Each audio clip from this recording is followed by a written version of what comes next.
يؤتي الحكمة من يشاء আসসালামু আলাইকুম রহমতুল্লাহ নাহমাদুহু ওয়া নুসাল্লি আলা রাসূলিহিল কারীম আম্মা বা'দ। আজকে আমরা আলোচনা করব সাজ নিয়ে। সাজ কাকে বলে, সাজের সংজ্ঞা এবং প্রকারভেদ সম্পর্কে। মুহাক্কিকিন উলামায়ে কেরামগণ সহিহ হাদিসের জন্য যে 5টি শর্ত রেখেছেন, তার মধ্যে অন্যতম একটি শর্ত হলো সাজ না হওয়া। তাই আমরা এই সাজ সম্পর্কে আমরা বিস্তারিত জানবো আজকের এই ভিডিওতে। উসুলবিদগণ বিভিন্নভাবে সাজ হাদিসের সংজ্ঞা আলোচনা করেছেন। সাজ মূলত 6 প্রকার। নাম্বার 1, হাকিম নাইসাবুরি রহমতুল্লাহি আলাই তার কিতাব মারিফাতু উলুমিল হাদিস কিতাবের 119 নম্বর পৃষ্ঠায় বলেন, আশ-শাযু ফাইন্নাহু হাদিসুন ইয়াতাফাররাদু বিহি সিকাতুন মিনাস সিকাত ওয়া ইন কানা হাফিজান ওয়া লাইসা লিল হাদিসি আসলুন মুতাবিউন লিযালিকা সিকা।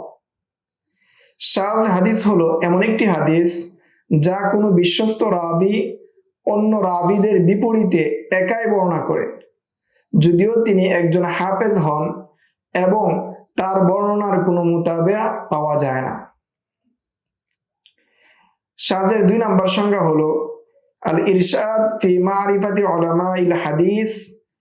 এই কিতাবের 1 নম্বর খণ্ডের 176 নম্বর পৃষ্ঠায় এসেছে, আশ-শাযু মা লাইসা লাহু ইল্লা ইসনাদুন ওয়াহিদুন ইয়াশুয্যু বিযালিকা শাইখুন সিকাতুন কানা আও গায়রা সিকাতিন দুন আল হাফিজ ফামা কানা আন গায়রি সিকাতিন ফামাতরুকুন লা ইউকবালু ওয়া মা কানা আন সিকাতিন ইতাওয়াক্কাফু ফীহি।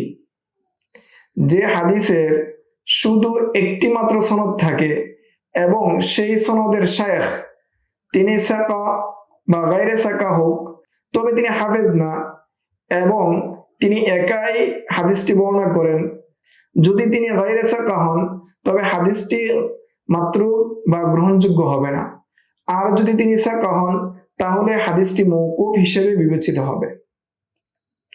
3 নম্বর সংজ্ঞা দিরাসাতু তাতবিকিল আমসিলা কিতাবের 7 নম্বর পৃষ্ঠায় এসেছে, শায বলা হয় মা লাইসা লাহু ইসনাদুন ওয়াহিদুন ইয়াশুয্যু বিযালিকা গায়রু সিকাতিন। যে হাদিসের শুধুমাত্র একটি সনদ আছে এবং তা এমন কাউকে এককভাবে বর্ণনা করতে দেখা যায় যিনি সিকা নন।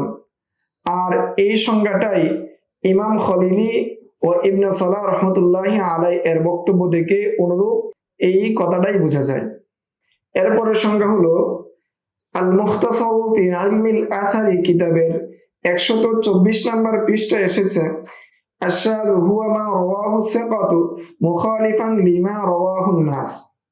শায হাদিস হলো এমন হাদিস যা কোনো সিকা রাবী বর্ণনা করেছেন কিন্তু তা সাধারণ রাবীদের বর্ণনার বিপরীত। এটি ইমাম শাফি রহমতুল্লাহি আলাই এর অভিমত।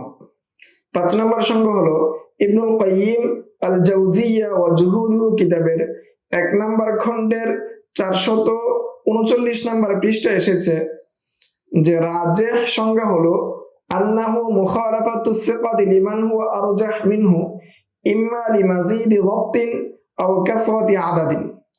সবচেয়ে গ্রহণযোগ্য সংজ্ঞা হলো সিকা রাবী যদি এমন কারো বিরোধিতা করে যিনি তার চেয়ে অধিক নির্ভরযোগ্য, হোক তা মাজিদুজ যাbt অথবা রাবীদের সংখ্যা বেশি হওয়ার কারণে।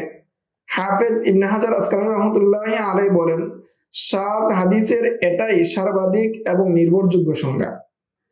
6 নম্বর সংজ্ঞা হলো দিরাসাতু তাতবিকিল আমসিলা কিতাবে 7 নম্বর পৃষ্ঠায় এসেছে, মান ফারাদা বিহি দাঈফ মুখালিফান লিমান হুয়া আউলা মিনহু। যে হাদিস দুর্বল রাবী এককভাবে বর্ণনা করে এবং তা এমন ব্যক্তির বিপরীত হয় যিনি তার চেয়ে অধিক গ্রহণযোগ্য। এই সংজ্ঞা সম্পর্কে ইবনে সালাহ রাহিমাহুল্লাহ বলেন, মুতাআখিরিনদের পরিভাষায় এটিকে মুনকার বলা হয়, অর্থাৎ এই সংজ্ঞাকে মুনকার বলা হয়। এই ছিল 6 সংজ্ঞা। এখন আমরা এই সংজ্ঞার বিষয়বস্তু নিয়ে বা এই শায নিয়ে কিছু পর্যালোচনা করব। অধিকাংশ মুতাআখিরিন হাদিস বিশারদগণ সহিহ হাদিসের শর্ত হিসেবে সাজ না হওয়া অর্থাৎ সুজুদ না থাকার শর্ত করে থাকেন, কিন্তু মুতাকাদ্দিমিন ফুকাহা এবং মুহাদ্দিসিনগণ এই শর্তকে আবশ্যক মনে করেননি। শাইখুল ইসলাম বলেন, এটি একটি বড় সমস্যা, কারণ যদি সনদ মুত্তাসিল হয় এবং হাদিসের মধ্যে যে সমস্ত রাবিরা রয়েছেন সবাই যদি অদুল হন অর্থাৎ আদেল হন এবং যাবিতুন অর্থাৎ প্রখর স্মৃতি শক্তি সম্পূর্ণ হন, তাহলে তো বাহ্যিকভাবে কোনো দুর্বলতার কারণ থাকে না। তাহলে এটিকে মালুম না বলার পরেও এটিকে সহি বলার বাধা কোথায় হয়? কোন রাবি যদি এমন কারো বিরোধিতা করেন যিনি তার চেয়ে আওসা অথবা তার চেয়ে অধিক সংখ্যক রাবির বিরোধিতা করেন, তাহলে এটি প্রমাণ করে না যে হাদিসটি দুর্বল, বরং বলা যেতে পারে একটি সহি আর একটি আসাহ, এরূপ বলা যেতে পারে, এরূপ ব্যাপার হতে পারে। অর্থাৎ সাজ হলে হাদিসটি সহি হবে না, এমনটা বলা মুতাকাদ্দিমিন উলামায়ে কেরামদের মধ্যে কারো নিকট আবশ্যকীয় শর্ত হিসাবে কারো কোনো কৌল পাওয়া যায়নি। তিনি আরো বলেন, আমাদের কাছে এমন কোনো প্রমাণ নেই যে মুতাকাদ্দিমিন উলামায়ে কেরামগণ সাজ না থাকাকে সহিহ হাদিসের জন্য আবশ্যক শর্ত বলেছেন, বরং তারা সহিহ হাদিসের মধ্যে কোনো একটিকে আরেকটির উপর অগ্রাধিকার দিয়েছেন, প্রাধান্য দিয়েছেন, তারজিহ দিয়েছেন, এটা পাওয়া যায়। এর উদাহরণ সহিহ মুসলিম ও বুখারীতে রয়েছে। সহিহ বুখারী ও মুসলিমে জাবের রাদিয়াল্লাহু তাআলা আনহু এর উট সংক্রান্ত হাদিস বিভিন্ন সনদে এসেছে। সেখানে উটের মূল্য ও উটের উপর চড়ে নেওয়ার শর্ত নিয়ে মতবিরোধ রয়েছে। বুখারী রাহমাতুল্লাহি আলাইহি শর্তযুক্ত বর্ণনাকে প্রাধান্য দিয়েছেন, যদিও ওই প্রকার হাদিস তিনি বর্ণনা করেছেন। সহিহ মুসলিমে এমন একটি হাদিস এসেছে, যেমন হাদিস মালিকিন আনিজ যুহরি আন উরওয়াতা আন আয়েশা রাদিয়াল্লাহু তাআলা আনহা ফিল ইস্তিজা'i ক্বাবলা রাকাতাইল ফজর। এই হাদিসে মালিক রাহমাতুল্লাহি আলাইহি বলেন যে ফজরের 2 রাকাতের আগে শুয়ে থাকা, কিন্তু যুহরি রাহমাতুল্লাহি আলাইহি এর অধিকাংশ শাগরেদ যেমন মা'মার, ইউনুস এবং আমর ইবনে হারিস, আউজাঈ এবং ইবনে আবি যিব এবং শুআইব অন্যান্য যারা ইমাম যুহরি থেকে বর্ণনা করেছেন তারা বলেন শোয়াটা হবে 2 রাকাত ফজর পড়ে এবং ফরজ শুরু করার আগে।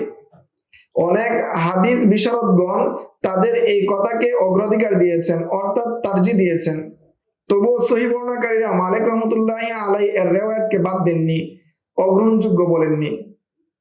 কেউ যদি বলে তাহলে তো এমন হাদিসকে সহিহ বলতে হবে যেটি আমলের যোগ্য নয়, উত্তরে বলা হবে হ্যাঁ, তাতে তো কোনো সমস্যা নেই, কারণ সব সহিহ হাদিস আমলের যোগ্য হয় না, যেমন মানসুখ হাদিস।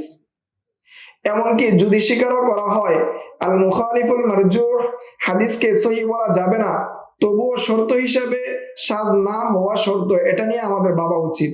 বরং শুরুতেই সহিহ হাদিসের মৌলিক শর্তগুলো পাওয়া গেলে সেটিকে সহিহ গণ্য করা হবে, যতক্ষণ না তাতে সাজটা স্পষ্ট হয়। এই মূলনীতি নেওয়া হয়েছে রাবির আদালত এবং জব্ত থেকে। সুতরাং যখন তার আদালত এবং জব্ত প্রমাণিত হয় তখন ধরে নেওয়া হয় সে যা বর্ণনা করেছে তা ঠিক মতোই জব্ত করেছে, সংরক্ষণ করেছেন, যতক্ষণ না ভিন্ন কিছু তার মুখালেফ কিছু না পাওয়া যায়। এই ছিল সাজ হাদিস সম্পর্কে সংক্ষিপ্ত আলোচনা। সামনের দর্শে ইনশাআল্লাহ আমরা হাসান লি গায়রিহি এর সংজ্ঞা নিয়ে আলোচনা করব। আসসালামু আলাইকুম ওয়া রাহমাতুল্লাহ। ومن يؤت الحكمة فقد أوتي خيرا كثيرا وما يذكر إلا أولو الألباب